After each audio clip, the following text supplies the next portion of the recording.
नमस्कार दोस्तों, मैं पंकज वर्मा आप सभी का स्वागत करता हूं।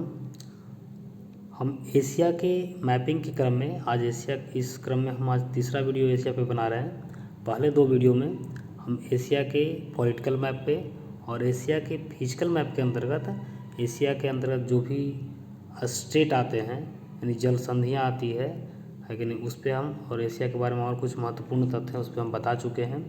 तो अगर आप वो दोनों वीडियो नहीं देखे हैं तो प्लीज़ उसे देख लें आगे। अगर नहीं भी देखें तो कोई नहीं, बाद में देख लीजिएगा, उसका लिंक हम इसमें प्रोवाइड करवा देंगे। आज हम एशिया के महत्वपूर्ण जो पठार हैं, पर्वत हैं, मरुस्थल हैं और झील हैं और सागर हैं उस पर हम बात करेंगे, है कि नहीं। तो आप और इसके साथ ही जो उसका एक नोट्स होगा, जैसे हम बात जो बता रहे हैं उसको हम शब्दों में बयां करके उसको आपको हम प्रोवाइड करवा देंगे।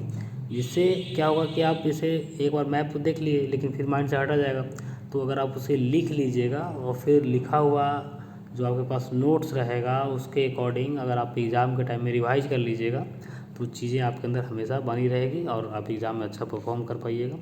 तो इसलिए चलिए हम शुरू करते हैं जो टॉपिक है सीधा वहाँ से। तो हम शुरू करते हैं यहाँ से। देखिए, आप सबसे पहले तो आप एक अपना जो एटलस आपके पास है उसको आप खोल लीजिए, सामने देखिए ज़रूर उसको, जहाँ जहाँ हम लोकेशन बताते हैं उसको आप भी मार्क कीजिए, है कि नहीं।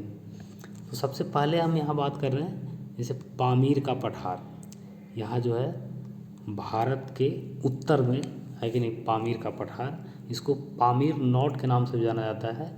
पामीर नॉट इसलिए कहा जाता है कि इससे कई पर्वत श्रृंखलाएँ जुड़ी हुई है। ये जो है मध्य एशिया की जो देश है मध्य एशिया के, उसके एक तरह से सीमा का निर्धारण करती है। मूल रूप से इसका विस्तार जो है तजाकिस्तान और अफ़गानिस्तान में है कि नहीं। मूल रूप से इसका विस्तार तजाकिस्तान और अफ़गानिस्तान में है इस प्रकार से। लेकिन इससे आपको क्वेश्चन क्या क्या आता है, इसको आपको ध्यान रखना है कि इसको जो है रूफ ऑफ द वर्ल्ड यानी पामीर के पठार को संसार की छत कहा जाता है। सबसे पहला तो पॉइंट ये है। दूसरा ये कि इससे कई पर्वत श्रृंखलाएँ जुड़ी है। कौन कौन जुड़ी हुई है उसको देखते हैं, वो ज़्यादा इंपॉर्टेंट है। जैसे देखिए यहाँ हिंदू कुश पर्वत है, हिंदू कुश, ये अफ़गानिस्तान में पड़ता है, ये इसी से जुड़ा हुआ है। इसके बाद ये सुलेमान पर्वत रेंज है, ये आप अपने मैप में भी देखिए उसको, है कि नहीं, और उसको मार्क करते जाइए। तो ये सुलेमान रेंज है, ये भी पामीर पठार से जुड़ा हुआ है। ये सुलेमान रेंज जो है ये पाकिस्तान में पड़ता है। तो इस प्रकार से ये दोनों। और तीसरा एक है तिएन शान, देखिए ये देख रहे होंगे, ये चाइना में पड़ता है। तो ये मूलतः तीन जो पर्वत श्रेणियाँ हैं ये पामीर की पठार से जुड़ा हुआ है। तो एक पामीर की पठार से संबंधित प्रश्न जो है आपको क्लियर हो गया, समझिए। इसके बाद हम चलते हैं, देखिए यहाँ पे ये तकला मकान एक मरुस्थल है। देखिए हम जैसे जैसे बढ़ेंगे उस प्रकार से मरुस्थल और पहाड़ को भी जो है हम चिन्हित करते जाएंगे, है कि नहीं। तो यहाँ पे आप उसी प्रकार से आप लोकेशन को आप भी देखते जाइएगा। ये तकला मकान क्या है, डिजर्ट है। डिजर्ट किसको कहते हैं आपको ये ध्यान होना चाहिए। डिजर्ट उसको कहते हैं जहाँ सालाना यानी वार्षिक वर्षा जो है 25 सेंटीमीटर से कम होता है, उसको हम डिजर्ट कहते हैं। अब यहाँ पे हम तकला मकान की बात कर रहे हैं। तो तकला मकान जो है ये डिजर्ट, इसकी बात करें तो यहाँ पे ये चीन में विस्तारित है। सबसे पहली बात, इसको कहाँ है, चीन में। तकला मकान जो डिजर्ट है कहाँ है, वो चीन में है। इसको आप माइंड में एकदम मेंटेन करते जाइए, याद भी होते चला जाएगा। अब ये तीन तरीके से जो है तीन ओर से पर्वत से घिरा हुआ है। कौन कौन पर्वत से घिरा हुआ है इसको ध्यान देना है। पहले तो हम उत्तर में अगर देखें तो यहाँ पे तिएन शान पर्वत है, ये चाइना में ही पड़ता है। और अगर हम इस तरफ यानी कि पश्चिम में अगर हम देखें तो ये पामीर का पठार है, पामीर का पठार हो जाएगा पश्चिम में, ये तकला मकान के पश्चिम में। और अगर हम दक्षिण में बात करें तो यहाँ पे देखिए कुनलुन शान जो है पर्वत श्रेणी है, पर्वत है। तो यानी तकला मकान जो डिजर्ट है चाइना में है और तीन ओर से घिरा हुआ है। कौन कौन पर्वत से घिरा हुआ है, उत्तर में तिएन शान है कि ना। आप अपने जैसे इसमें अगर आपको स्पष्ट दिखाई नहीं दे रहा है तो सबसे अच्छा होगा कि जैसे हम बोल रहे हैं उसके अकॉर्डिंग आप सीधा मैप में देखें, आप सीधा अपने जो आपके पास जो एटलस है उसमें देखें, वो ज़्यादा फ़ायदा करेगा आपको, है कि नहीं। हमारे ध्वनि के अनुसार आप उसमें रन कीजिए। इधर पामीर का पठार हो जाएगा, यानी पूर्व में पामीर का पठार हो जाएगा, और इसके दक्षिण में जो है कुनलुन सान ये पर्वत श्रेणी हो जाएगा। तो यहाँ पे ये चीज़ टकला मकान कहाँ है, चाइना में, ये ध्यान हो गया आपको। इसके बाद हम इधर चलते हैं, यहाँ पे ये आपको लोकेशन दिखाई दे रहा होगा, प्लेटू ऑफ तिब्बत। जो प्लेटू ऑफ तिब्बत जो है ये भी मूलतः चाइना में ही पाया है, चाइना में ही स्थित है कि नहीं। इसके चारों ओर भी पर्वत हैं। प्लेटू ऑफ जो तिब्बत है, तिब्बत का पठार इसको बोला जाता है। इसको और भी उपनाम है, चेंगतांग, किंगहाई तिब्बत भी इसको कहा जाता है, प्लेटू ऑफ तिब्बत को। ये विश्व का सबसे ऊंचा पठार है, जो तिब्बत का पठार है वो विश्व का सबसे ऊंचा पठार है। तो यहाँ पे ये चीज़ ध्यान रखना है। इधर इसके दक्षिण में देखिए हिमालय पर्वत है। हिमालय पर्वत के बारे में ऑलरेडी हम भारत का जब भूगोल पढ़ाए हैं तो उसमें इस पर काफ़ी बेहतर तरीके से वीडियो बनाया गया है, तो उसे आप देख सकते हैं। ये सब जानने के लिए हम भारत में जो पहाड़ है या पर्वत है उस पर हम ज़्यादा चर्चा नहीं कर रहे हैं, क्योंकि उसके ऊपर जो है वीडियो ऑलरेडी बन चुका है ना, तो उसे आप देख लीजिए। तो ये चारों तरफ से पर्वतों से घिरा हुआ है। तिब्बत का पठार के बारे में इतना ही आपको जानना है, ज़्यादा इसमें नहीं जानना है। इसके बाद हम आगे इसी क्रम में बढ़ते हैं, तो यहाँ पे देखिए गोबी का डिजर्ट दिखाई दे रहा है, गोबी डिजर्ट। देखिए गोबी मरुस्थल जो है ये, इसका विस्तार चीन और मंगोलिया, आप मैप में देखिए चीन और मंगोलिया, चीन के जो उत्तर दिशा में मंगोलिया देश है, तो इसका ज़्यादातर विस्तार जो है, अधिकांश पार्ट गोबी डिजर्ट का वो कहाँ है, मंगोलिया में है। और मैंने पूर्ण विस्तार देखें तो हम चीन और मंगोलिया दोनों में इसका विस्तार है। ये एशिया का सबसे बड़ा मरुस्थल है। जो गोबी डिजर्ट है वो एशिया का सबसे बड़ा मरुस्थल है। और इसमें एक इम्पॉर्टेंट बात यह है कि ये अल्टाई माउंटेन, यानी अल्टाई पर्वत से घिरा है। देखिए अल्टाई पर्वत कहाँ है, यहाँ है। अल्टाई माउंटेन्स इससे घिरा हुआ है। तो ये चीज़ आपको ध्यान रखना है। इससे संबंधित मुख्य तथ्य यही है कि जो गोबी मरुस्थल है वो कहाँ है, चाइना और मंगोलिया में है। अधिकांश भाग मंगोलिया में है, ये चीज़ ध्यान रखिएगा, है कि नहीं। और एशिया का सबसे बड़ा मरुस्थल है गोबी मरुस्थल, और ये अल्टाई माउंटेन से घिरा हुआ है। तो ये चीज़ आप ध्यान रखें। अब हम मरुस्थल की बात कर रहे हैं तो हम एक और मरुस्थल की बात कर लेते हैं जो हमारे के यहाँ है और हमारे पड़ोसी के यहाँ है, यानी कि भारत में है। उसको हम थार मरुस्थल कहते हैं। यहाँ पे जो एरिया है, भारत का पश्चिमी हिस्सा और पाकिस्तान का ये वाला जो एरिया होगा, साउथ ईस्ट, पाकिस्तान के अगर नक्शे से देखें तो साउथ ईस्ट का एरिया हो जाएगा, और भारत के नक्शे से देखें तो ये भारत के वेस्ट का एरिया होगा। तो यहाँ पे थार मरुस्थल है, और थार मरुस्थल को ही ग्रेट इंडियन डिजर्ट कहा जाता है। थार मरुस्थल को क्या कहा जाता है, ग्रेट इंडियन डिजर्ट कहा जाता है। ये भारत और पाकिस्तान में फैला है। सर्वाधिक जनसंख्या जो है इसी डिजर्ट में निवास करती है, और यहाँ का घनत्व जो है 83 व्यक्ति प्रति वर्ग किलोमीटर है। तो ये सब नॉर्मल चीज़ें हैं, है कि नहीं। मेन आपको ये ध्यान रखना है कि भारत और पाकिस्तान में जो डिजर्ट है उसका नाम क्या है, थार मरुस्थल है। थार हो गया, टकला डिजर्ट की हम बात कर लिए, और गोबी डिजर्ट की बात कर लिए। इसके अलावा और भी कुछ डिजर्ट है, उस पर हम चर्चा करते हैं। आगे इसी क्रम में अगर हम बात करें तो हम काइजिल कुम डिजर्ट है। देखिए काइजिल कुम कहाँ आपको दिखाई दे रहा है, ये आप मध्य एशिया की तरफ अपना नज़र दौड़ाइए। यहाँ पे काइजिल कुम, यहाँ काइजिल कुम जो है आपको दिखाई दे रहा है। तो काइजिल कुम डिजर्ट जो है ये है उज्बेकिस्तान, तुर्कमेनिस्तान और कजाकिस्तान, ये तीनों में इस प्रकार से फैला हुआ है। इस प्रकार से जो है ये डिजर्ट का विस्तार है कि नहीं।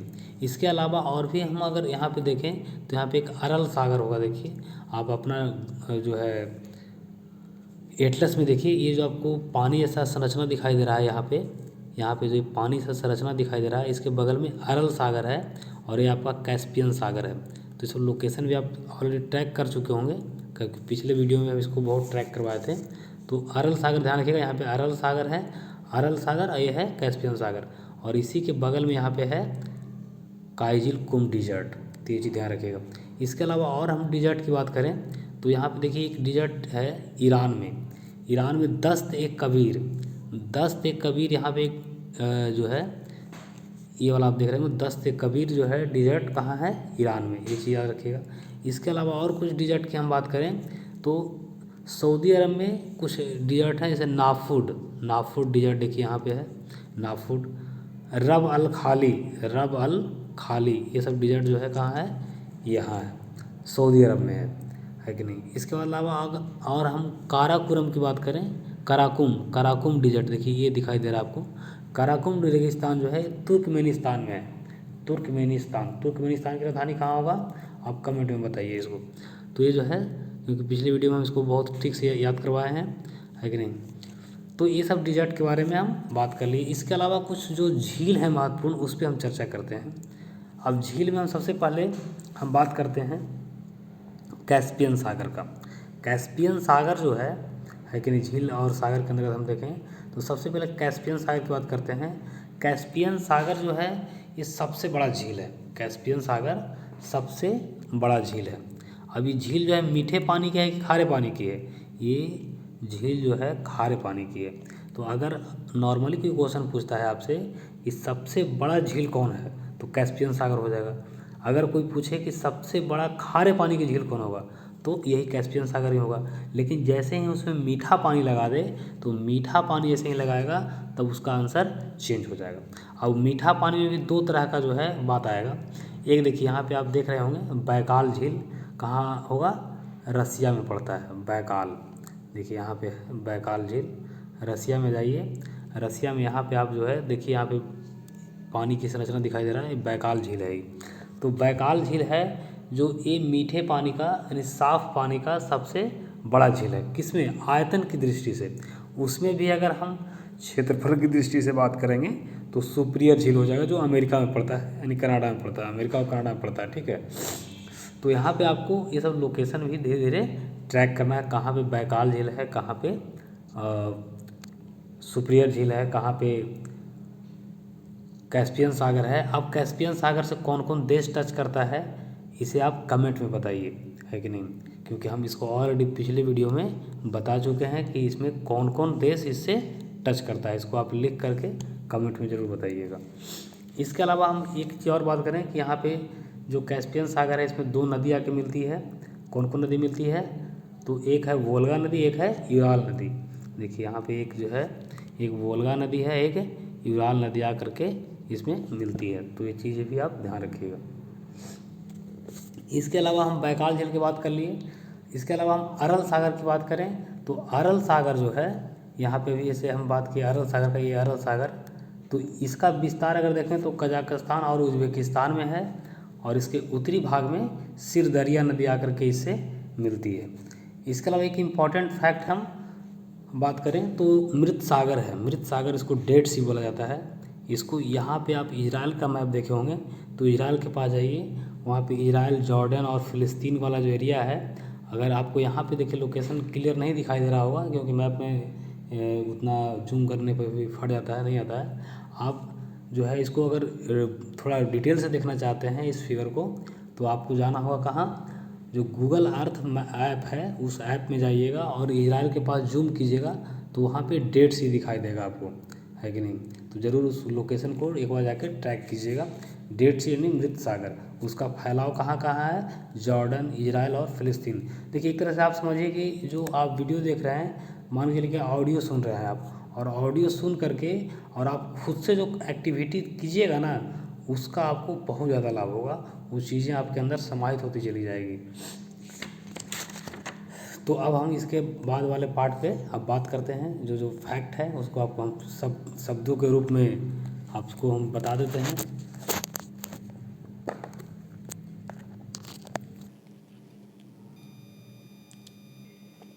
अब हम जैसे जो हम बताए, जो जो चीज़ हम पढ़ाए हैं उसको हम शब्दों के रूप में आप उसको लिखवा दिए हैं, कि आपको आने वाले एग्ज़ाम के टाइम में ज़्यादा परेशानी नहीं होगा। एक बार नज़र देखिएगा, जैसे बोला हुआ चीज़ हो सकता है कि आप कन्फ्यूज कर जाइएगा कि कौन किसका विस्तार कहाँ है, तो ये चीज़ें जो है आपको परेशानी में नहीं डालेगा। जैसे पामीर का पठार है, तो इसको हम बताएं कि इसको जो है रूफ ऑफ द वर्ल्ड कहा जाता है, यानी संसार का छत कहा जाता है। ये मध्य एशिया की दक्षिणी सीमा जो है पामीर के पठार द्वारा निर्धारित होती है, और इसके कई मिलान बिंदु, पर्वतों के मिलान बिंदु है, इसलिए इसको पामीर नॉट के नाम से भी जाना जाता है। नॉट में वही बंधा हुआ है कि नहीं।